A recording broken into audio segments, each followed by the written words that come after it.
નમસ્કાર, આપ જોઈ રહ્યા છો નેશન પ્લસ ન્યૂઝ. હું છું આપની સાથે હિતલ.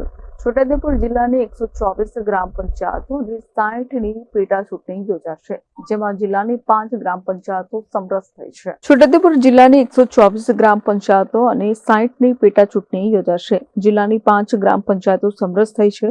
હવે 22 જૂને 119 ગ્રામ પંચાયતો માટે આ ચૂંટણી યોજાશે. ત્યારે નસવાડી તાલુકાની કાંધા, કાડીડોળી, સંખેડાની ગોલા ગામડી, કાણાકુવા અને કમાટની મોટી ચીખલી ગ્રામ પંચાયત સમરસ બની છે, જેમાં કુલ 119 સરપંચની બેઠક માટે 463 ઉમેદવારો મેદાનમાં આવ્યા છે. છોટાઉદેપુર જિલ્લામાં કુલ 124 ગ્રામ પંચાયતોની ચૂંટણી માટે તારીખ 22/6/2025 રોજ મતદાન યોજાનાર છે.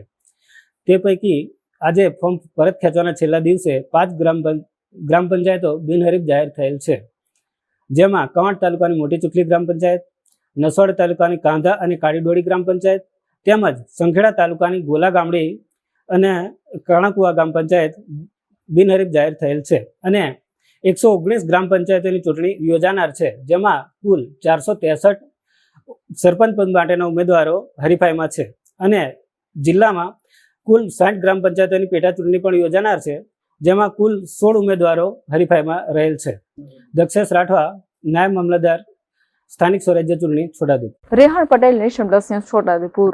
સમાચારોના સતત અપડેટ મેળવવા માટે અમારી નેશન પ્લસ ન્યૂઝની યુટ્યુબ ચેનલને સબસ્ક્રાઇબ કરો, બેલ આઇકન દબાવો અને જોડાયેલા રહો ફેસબુક, ઇન્સ્ટાગ્રામ અને ટ્વિટર પર.